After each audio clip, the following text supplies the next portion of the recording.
Halo, selamat malam teman-teman. Ketemu lagi sama saya di materi tentang skizofrenia ya. Nah, kali ini saya akan bacakan presentasi saya tentang skizofrenia dan resiko bunuh diri. Diterjemahkan secara bebas dari WebMD Medical Reference oleh saya. Nah, dari sekian banyak orang dengan skizofrenia, ada sekitar 20% hingga 40% yang pernah mencoba bunuh diri.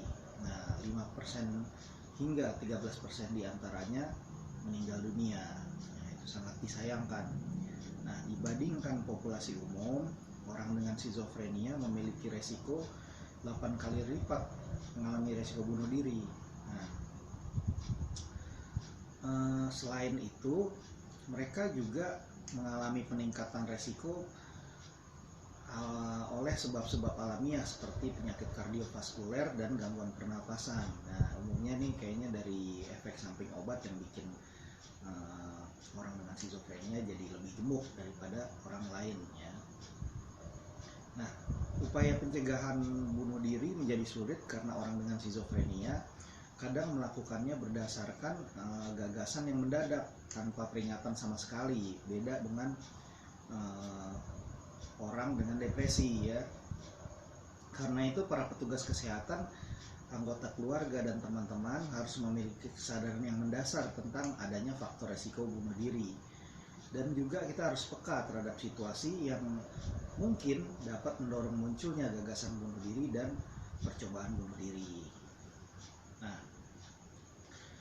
resiko bunuh diri pada orang dengan skizofrenia itu kalau di Amerika didominasi oleh orang yang berusia muda, berkulit putih dan belum menikah ya. Seseorang juga memiliki resiko tinggi bila sebelum mengalami gangguan ini dia berfungsi sangat baik. Nah, maksudnya apa? Misalnya ya, dia sedang menjalani studi, bekerja, dan juga di dalam pekerjaan atau studinya itu dia sangat berprestasi. Nah, kemudian setelah mengalami skizofrenia, ia kehilangan semua kemampuan tersebut. Nah, nilai-nilainya jadi jelek, kinerja dia saat bekerja juga menurun gitu ya, sehingga ia mengalami depresi yang berat ketika dia mengetahui diagnosa yang dia alami gitu ya. Resiko tinggi juga dialami pada mereka yang memiliki riwayat kecanduan alkohol dan penyalahgunaan narkotika serta zat adiktif lainnya. Juga apabila ia sebelumnya pernah memiliki riwayat pernah mencoba bunuh diri. Nah, kalau ada riwayat seperti itu, sebagai keluarga, caregiver atau petugas kesehatan, udah nggak usah pakai nunggu ada gejala-gejala atau peringatan, ya kita siap-siap ya. Nah, barang-barang yang berbahaya, zat-zat kimia, benda tajam dan sebagainya juga harus kita amankan ya. Nah, ciri klasik pasien skizofrenia yang mencoba bunuh diri antara lain ya, umumnya berusia di bawah 30 tahun.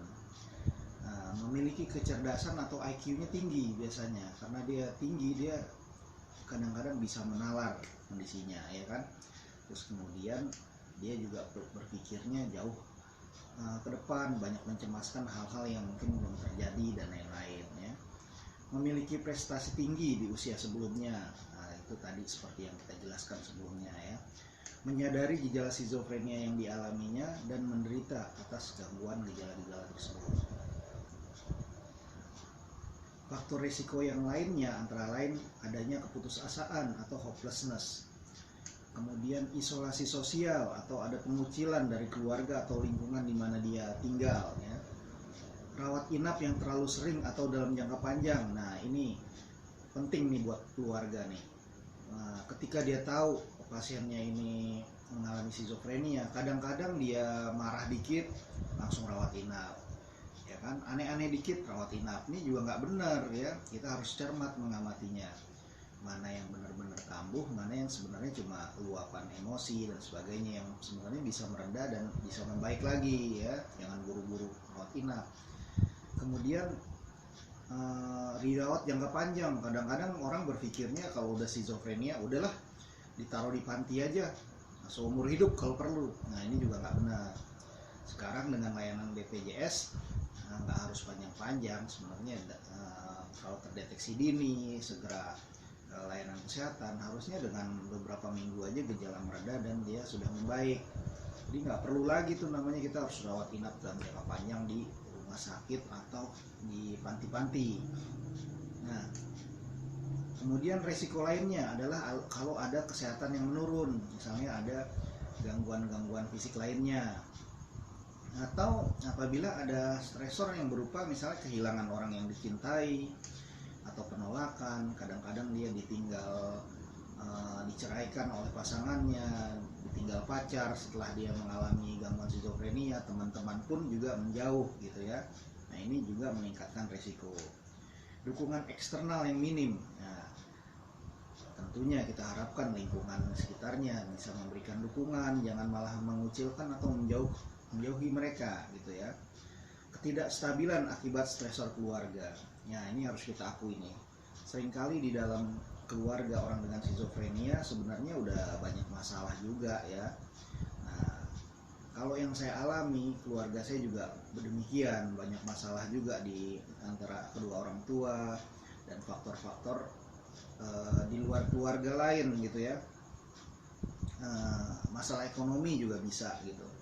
Nah sayangnya kita saat itu nggak merasa bahwa kita juga bagian dari masalah. Nah itu sebenarnya kita tidak hanya si pasien yang harus pulih ya, tapi atau pasien yang tilikan dirinya kita harapkan membaik tentang kondisinya, tapi sebenarnya keluarga juga tilikan dirinya harus baik gitu.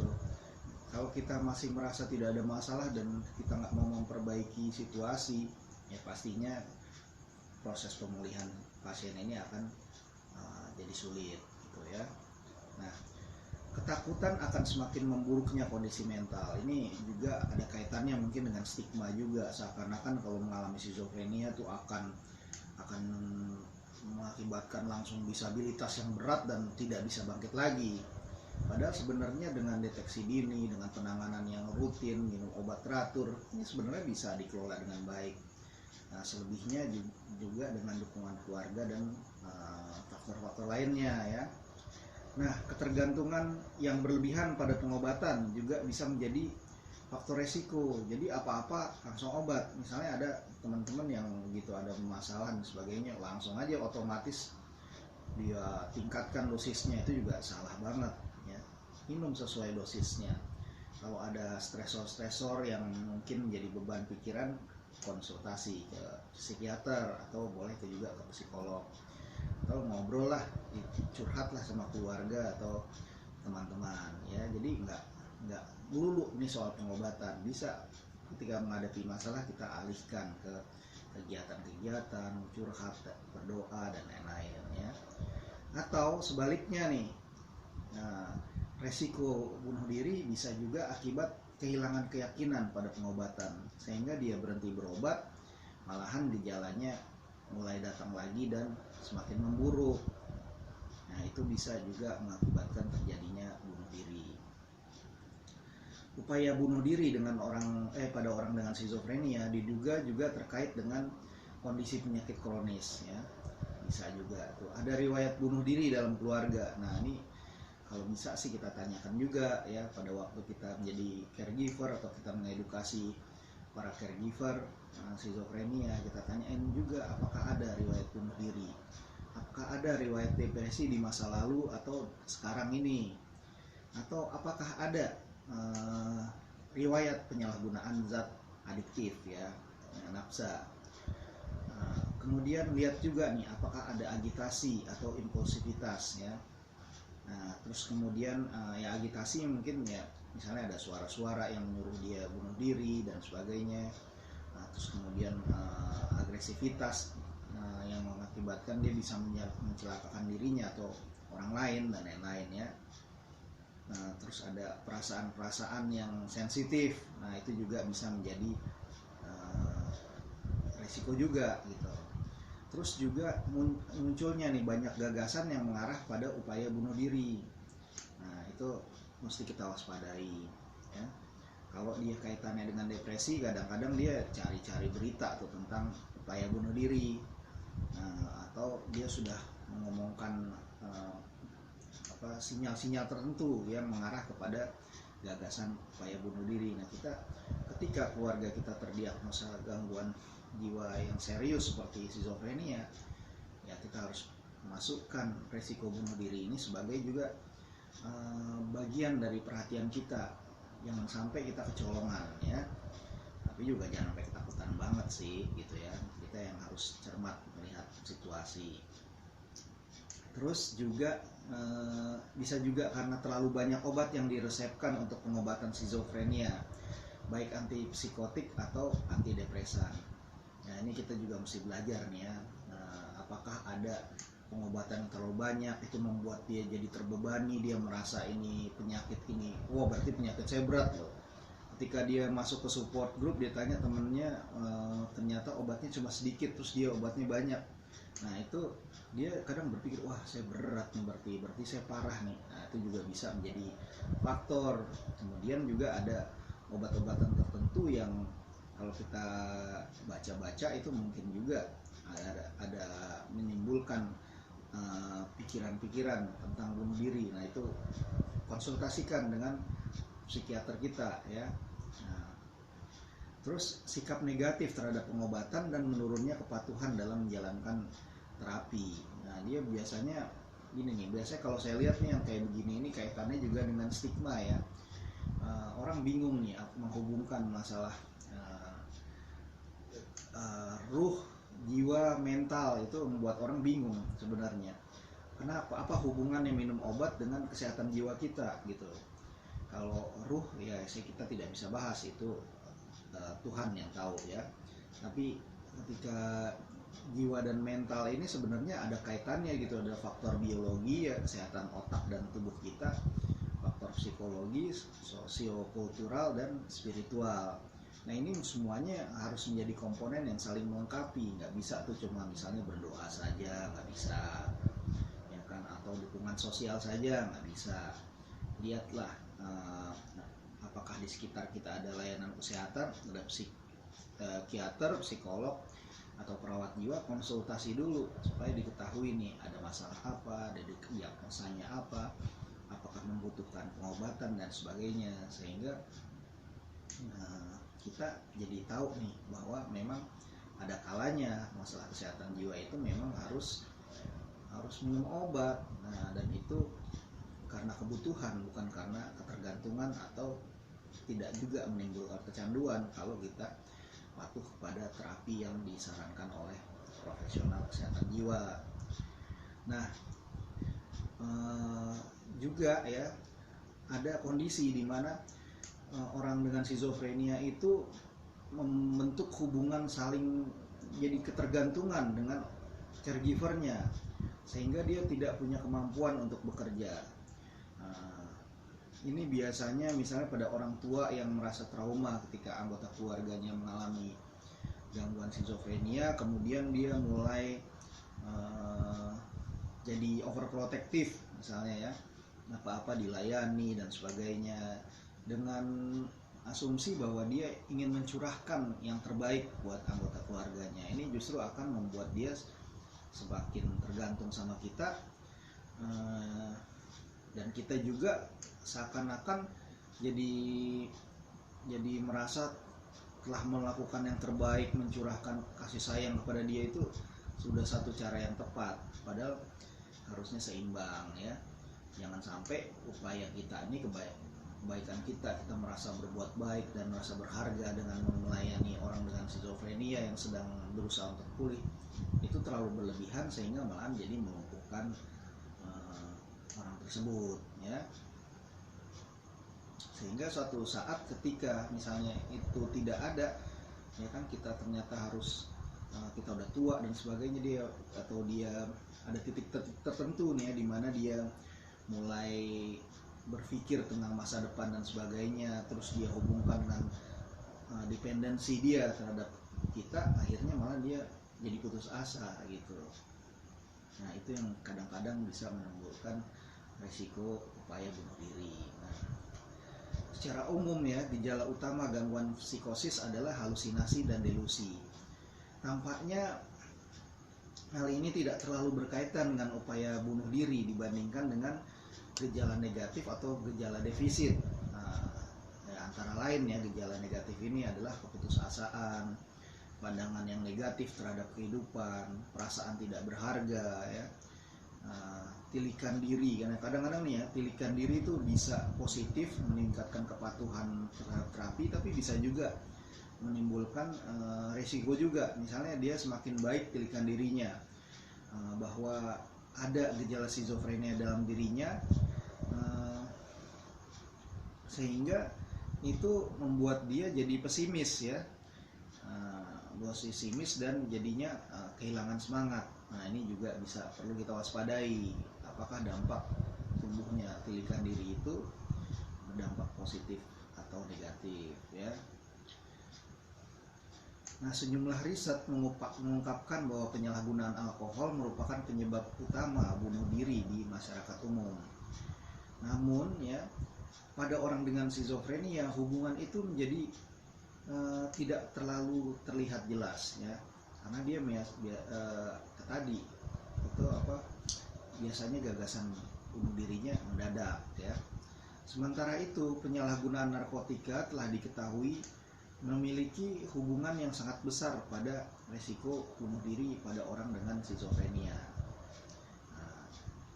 Orang dengan skizofrenia juga memiliki kecenderungan 2 kali lipat untuk menjadi penyalahguna narkotika daripada masyarakat pada umumnya.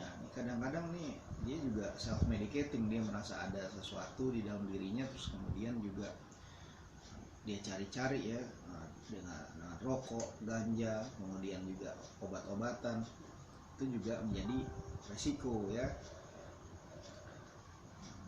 Tujuannya sih untuk membuat dirinya merasa lebih baik ya, tetapi akhirnya malah terjerumus ke nafsa.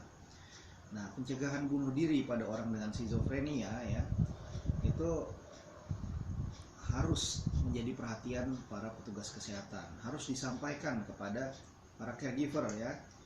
Nah, meskipun para peneliti telah mengenali faktor resiko yang utama dalam resiko bunuh diri pada orang dengan skizofrenia, namun sulit mengenali tanda-tanda awal seseorang memiliki gagasan bunuh diri.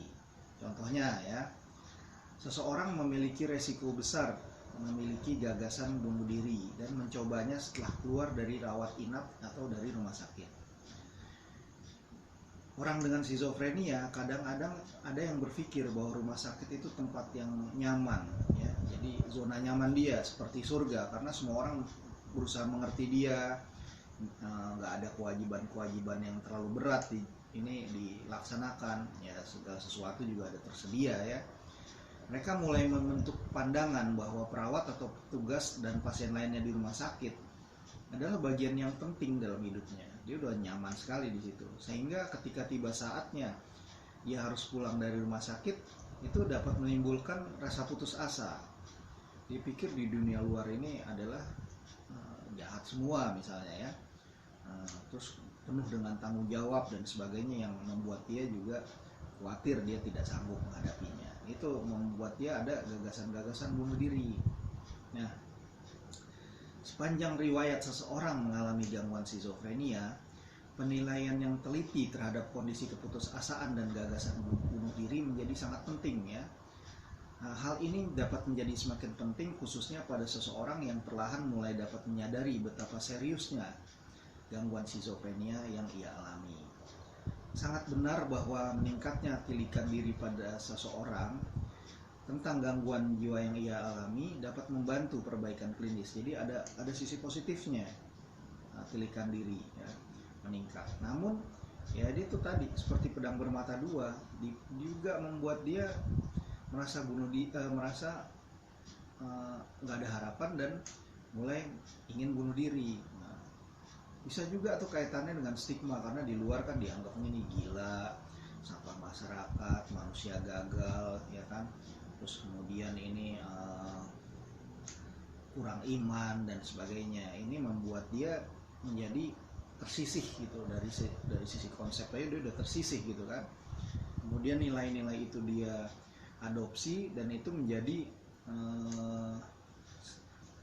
jadi self stigma. Nah itu yang kadang-kadang membuat dia jadi putus asa dan depresi gitu kan. Jadi seakan-akan nggak ada harapan lagi gitu, ada saya atau enggak, dunia ini nggak ngaruh gitu kan, akhirnya dia bunuh diri. Nah itu ya. Kemudian juga pada mereka yang masih muda dan memiliki prestasi itu semakin dia terpuruk ketika dia mengetahui dia mengalami skizofrenia ya. Di masyarakat juga kadang-kadang masih dianggap bahwa ini suatu penyakit yang sangat nggak mungkin bisa pulih lagi gitu ya, atau dia bisa produktif lagi, bisa berkeluarga seperti orang lain. Itu kayaknya nggak mungkin. Jadi stigma tersebut ya mungkin ya karena pengabaian isu kesehatan jiwa yang sekian lama, berpuluh tahun kalau di Indonesia ini, mungkin lebih ya. Nah, sehingga pasien-pasien tuh jarang yang terdeteksi dini dan jarang yang mendapat penanganan yang baik. Jadi yang kita lihat itu umumnya ya mereka-mereka yang sebenarnya udah rada kedaluarsa penanganan kesehatan jiwanya, sehingga kondisi otaknya juga ketidakseimbangan kimiawinya udah berat, terus kemudian juga faktor-faktor psikososialnya itu juga udah semakin rumit ya. Akibatnya kans dia untuk pulih ya pasti berat, apalagi kalau umurnya udah banyak, dia udah melewati usia produktif, pasti dia akan sulit kembali ke kegiatan yang produktif gitu, dia sulit untuk masuk dunia kerja dan lain-lain. Nah karena itu nih saya mengharap nih pemerintah harus melakukan upaya penghapusan stigma yang terus menerus. Angkat tuh kisah-kisah sukses orang dengan skizofrenia, orang dengan bipolar, depresi yang bisa bangkit dari gangguan jiwa yang dialami dan dia bisa berprestasi kembali ya. Sehingga masyarakat tuh lama-lama pemahaman kunonya itu, jadulnya itu akan terhapus. Nah, untuk mengenali resiko bunuh diri, dokter,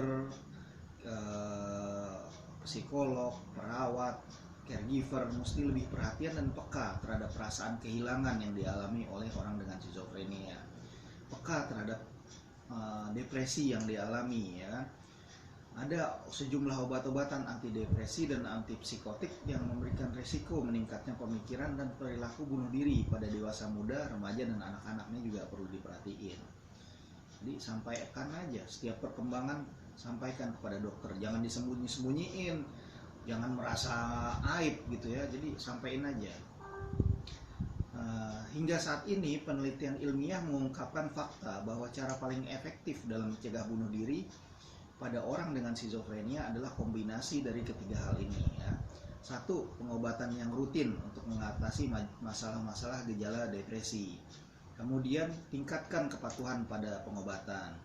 Yang ketiga, memelihara kewaspadaan khusus pada pasien yang memiliki faktor risiko bunuh diri, khususnya pada mereka yang kehilangan fungsi secara signifikan, yang dulunya berprestasi tiba-tiba drop. Nah ini kita mesti waspada ya.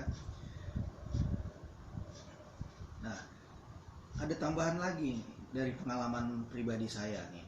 Ketika kakak saya sudah stabil ya kondisinya dengan dosis pemeliharaan dalam jangka waktu lama, kemudian dia belum menikah, belum punya pekerjaan gitu, dan ini udah di usia yang melewati masa produktif gitu, dia masih menjadi beban dari keluarga gitu. Itu dia ketika dia udah kesadarannya udah bagus seperti itu, kadang-kadang dia mulai berpikir juga ada titik-titik tertentu di usia dia yang membuat dia merefleksi dan berpikir, kok saya umur sekian nih, gue umur sekian kok gue masih seperti ini aja, menikah juga belum, terus kemudian gak punya pekerjaan, masih menjadi beban keluarga, kemudian anggota keluarga yang lain, misal saudara-saudaranya juga jadi bete ngelihat dia ya kan, dia punya keinginan tertentu, dia pengen seperti teman-temannya gitu, apalagi kalau lebaran atau hari raya, keluarga ngumpul, banyak pertanyaan-pertanyaan terkait dengan itu, dia mulai dibanding-bandingkan dengan orang seusianya, itu jelas akan menimbulkan banyak stresor pada dia. Dia akan berpikir kalau besok pagi saya bangun tidur dengan kondisi seperti ini, apa gunanya juga saya hidup gitu, karena saya udah tahu saya akan begini terus sampai akhir hayat saya gitu. Ngapain diperlama? Ini yang kita keluarga itu kadang-kadang tidak dikasih tahu resiko ini oleh dokter atau petugas kesehatan. Padahal kita sebagai caregiver kalau nggak dikasih tahu juga susah, kita mana mungkin kita bisa menalar sampai seperti itu. Jadi sebaiknya saya ingin agar para petugas kesehatan juga memberikan edukasi tentang hal ini gitu. Ada usia-usia kritis di mana orang juga akan merefleksi dirinya, dan ketika dia tertinggal dari orang-orang seusianya, itu akan menimbulkan perasaan-perasaan yang sedih gitu ya, dan kehilangan harapan. Ini harus diwaspadai juga. Jadi tidak hanya pada waktu si pasien skizofrenia ini pulang rawatan dan lain-lain, tapi di usia tertentu kadang-kadang kalau kita lengah ya inilah, bunuh diri itu selalu mencuri-curi ya. Dia saat kita lengah dia datang, dan jangan sampai itu terjadi. Karena itu edukasi itu menjadi bagian yang penting dalam upaya pencegahan resiko bunuh diri pada orang dengan skizofrenia. Nah, saya kira